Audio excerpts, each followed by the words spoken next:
Welcome back to the Auto Trader pregame show. Here's what we got for you tonight. 8 o'clock, Luka Doncic looking to sweep the Spurs this season. And then after that, it's going to be Clippers, Warriors at 10:30.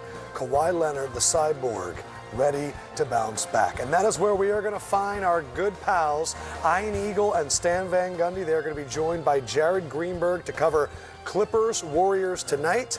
I am very excited because I have two guys that played for Stan Van Gundy, and I know they love him with a lot in their heart. Ian, Stan, what are we expecting from the game? And I'm also going to need some stories about D-Wade and Shaq. Don't do it, Coach. Adam, we are here early, so you're getting unique insight. There is a little rehearsal going on behind us. Stan will be joining in after we're done with this hit. We know that 19 games remaining. The Clippers have very high expectations of what this season is all about. Championship-level expectations for L.A. What has made this team so potent? It's a combination. You've got the dynamic starting duo of Paul George and Kawhi Leonard. You've got the super bench duo, although Lou Williams, question mark tonight with a calf injury, Montrezl Harrell having the best year of his career. And then the depth and versatility changes made late in the season to bring in more talent. Stan, this team is stacked. Well, they are. Look, the early returns with their whole group, they've played 7 games. They're 6-1 against a very tough schedule. They're in the top 5 of in the league at both ends of the floor. Okay, they're the deepest, most versatile team in the NBA. But the advantage teams like the Lakers and the Bucks have is they've been together all year, while this team's got a third of the season for Doc Rivers to pull it all together. And that's really the main question now with L.A. It's great to have depth. Regular season depth helps you get through an 82-game schedule. You get to the playoffs, things change, rotations change. Is this what Doc Rivers and his coaching staff has to focus in on and figuring out who fits with who once you get to the postseason? Yeah, that's going to be a big challenge, and he needs some time to figure it out. But we've already seen the roles of Lou Williams and Landry Shamet decline quite a bit. Lou Williams down about 7 points a game since the trades, even though all of his percentages are up because he's getting fewer shots. And Landry Shamet has really taken a decreased role. He's down to about 14 minutes a game over the last 4 games. All right, let's talk about this Golden State team. Obviously, this is not what they've grown accustomed to here in the Bay Area. 5 straight appearances in the NBA Finals, and this is the kind of year that it's been. 33 different starting lineups. That's the most in the NBA. 7 rookies on the roster, and they rely on those rookies. 29 points per game between them. The games missed due to injury and illness. Look, we understand what this season is. It's about evaluating talent for the Golden State Warriors. They have some players that certainly have proven they belong in the NBA. The question for those players moving forward, will they be rotation players for this Warrior squad? Yeah, and the best way to find that out for the Warriors is to get at least 12 or 15 games with Curry, Wiggins, and Draymond Green all out there, 3 of what will be their core 4, and see how these other guys fit in. And the other guys that you're alluding to, Eric Paschall, Damian Lee, and Marcus Chris, these are players that have been given an opportunity. Yeah, and I think Eric Paschall has shown that he can be a bench scorer, maybe lead the second unit next year offensively. Damian Lee is a solid guy who shoots it and rebounds very well for a guard. And Marquise Chris is a smaller version of what they had when they had JaVale McGee, a guy who can pick and roll to the rim, catch lobs, dunk the ball, get on the offensive boards, block some shots. Adam, third meeting of the season for these two teams. Right now, the Clippers 2-0 against the Warriors. Really enjoyed the way you guys opened your show. We do not have a smoke machine in the budget here on site. That's a missed opportunity, D-Wade. Yeah, it is. Huge. It really is, and I would have liked to have danced out. Oh, yeah. Oh, Stan loves to dance. Come on, Coach. Yeah, You could just stand up, Stan. It's No, You could do a little moonwalk it wouldn't be enough. I deserve more than that. true. True. What do you got for him? All right, Stan Van, I got a question for you.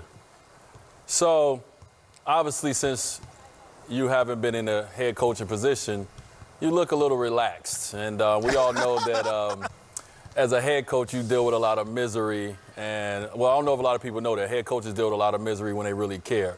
But who really deals with it is their wife. So, question about Kim.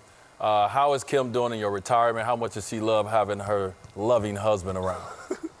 Well, let's say this. She's doing very well, but I'm not sure it's because she enjoys having me around, D.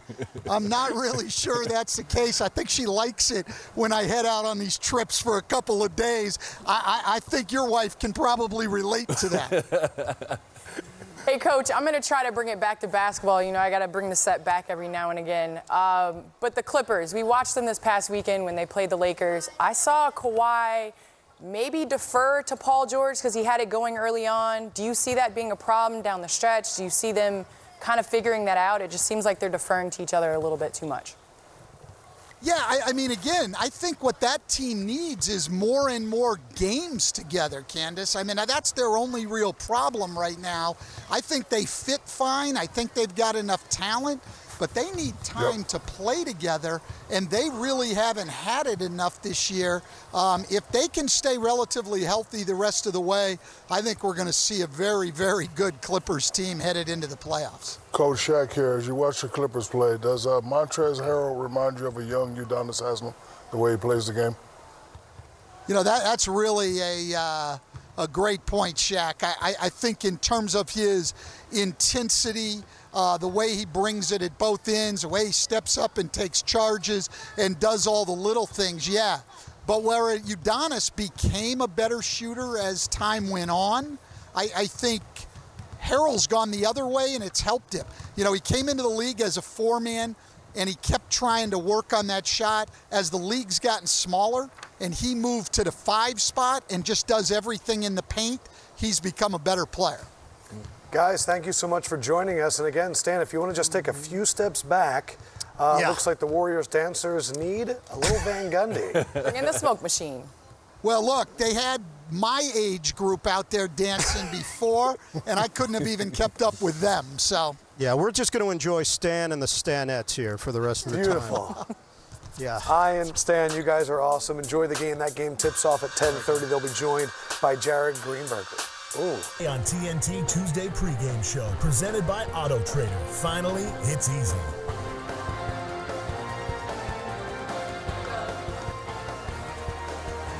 Before Zion and Ja, before Luka and Trey, Devin Booker was the league's baby-faced assassin. Still just 23 years old, the only active player with a 70-point game. Devin Booker is somehow already in his 5th NBA season.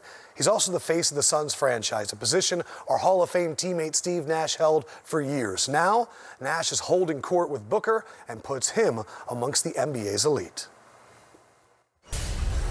Devin Booker is up to 26 points per game, 6.5 assists, 4 rebounds this season.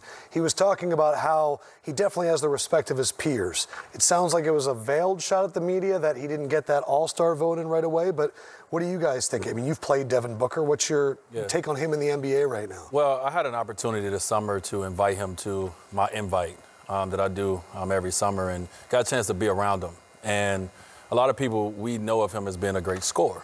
But what I was impressed with was his thirst for knowledge, right? Like, he was the first one there. He was the one who stayed after.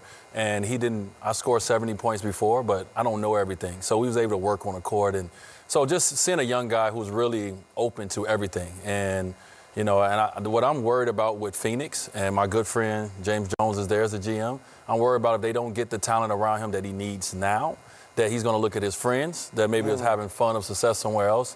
And money would not matter at that point. But the guy can play the game of basketball better than most. Suns have 26 wins, and he said the thing that matters to me most right now is winning. That has to weigh on you after a while. Even though he's 5 years in, he's putting up the numbers, the wins aren't there yet. Well, I think from an organizational standpoint, you know, they get some of the blame, but as a player, what your legacy is, I think that's the biggest thing. I mean, he's been overlooked. You think about his time at Kentucky. He came off the bench a couple games for Kentucky. Luke Kennard, drafted to Detroit. They passed on him, and he ended up falling to Phoenix. So I think just there's a level of disrespect that he's had his entire career. We all know and respect his grind and the way that he plays the game of basketball, but they don't respect you until you win. And I think he needs to put pressure on his organization. He didn't have a point guard all of last year. He's playing point guard. Like, there are certain things that you need to surround your star player with. And Ricky Rubio's definitely opened it up. I know that there's certain guards you'd love to play with. Is Devin Booker one of them? No, probably not. But Okay. I would love to watch him play. You know, people are amazed that when I say who my favorite players are, most of them are guards. I like watching guys do stuff that I can't do. And Devin Booker is definitely a guy who, you know, does stuff that I can't do on the court. Great shooter, great player. I agree with what both my colleagues said, but this is only going to make him a better person. Before you succeed, you must first learn to fail. No doubt. I like the fact that he's pissed off he didn't make the All-Star game, and he's, you know, putting up great numbers. But at you know, some point he's going to have to realize that in order to be a great player, you're going to have to make other guys around you better. You know, we have to deal with the cards that we're dealt with, but me and D-Wade played with a lot of guys that shouldn't even be in the league, but we made them better. One of my favorite players we played was a guy named Jason Capono. He couldn't play defense, he couldn't do anything, but He can shoot that thing. and that's all we needed. Yeah. That's all we needed. So, you know, I understand he doesn't have talent around him, but if you look at what he has on paper, they're okay. So I'm the type of guy I don't really like, because you got Aiden, you got a big guy.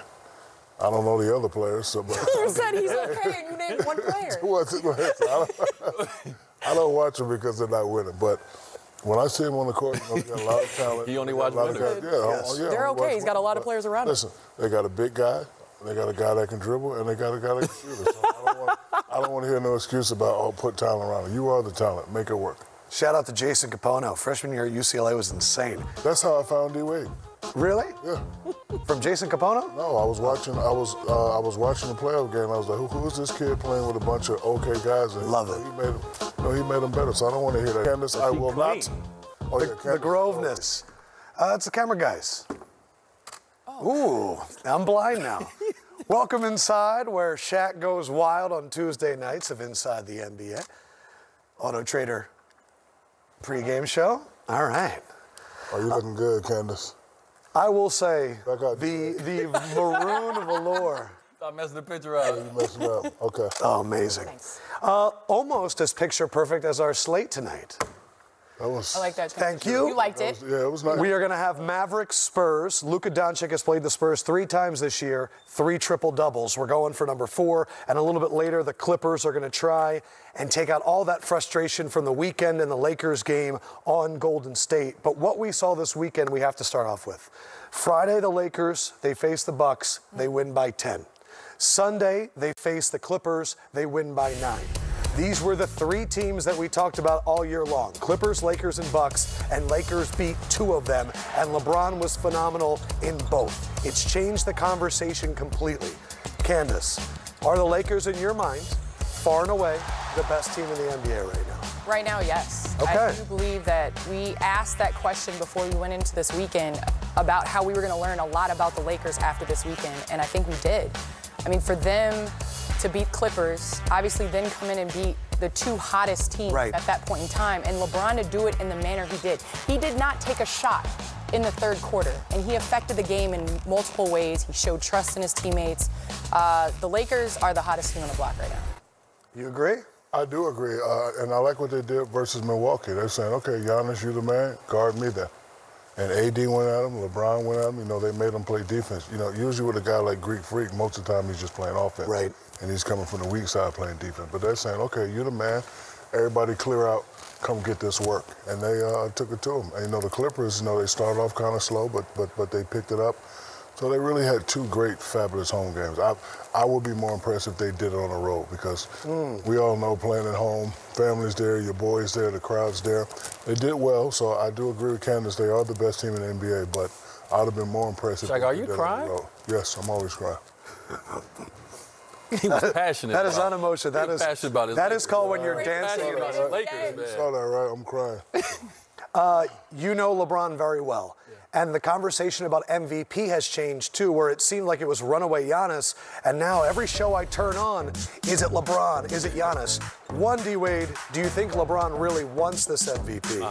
And what do you think? Do we have enough time for him to take it down the stretch? Well, being in the arena, I was there against Milwaukee Friday, and it was a different king that showed up. Okay. You know, when you're 17 years in, not every regular season game is going to give you that oomph that you need. And I seen the look on his face. You could tell by the energy, the body language, that this game mattered, because when these new guys, these young guys trying to come up and take your crown, in a sense, it's your time to show them that it ain't time yet. I'm not giving it to you. And for me, that's what this weekend was about, especially against Giannis. It was like, last time we played y'all, you crowned yourself.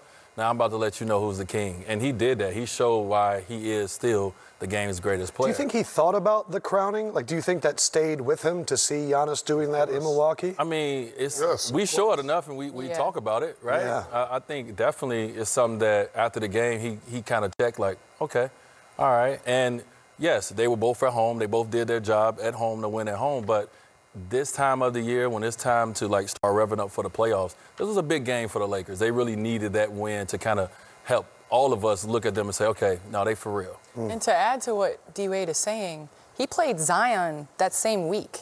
And you have a guy that has been told that the NBA is in his hands. Right. And you're playing all these young bucks, and you're like, nah, hold on. It's harder to be the hunted, and it's easier to be the hunter. And this week we found out that LeBron is not ready to give up that crown yet. At all. Who was your pick before the year?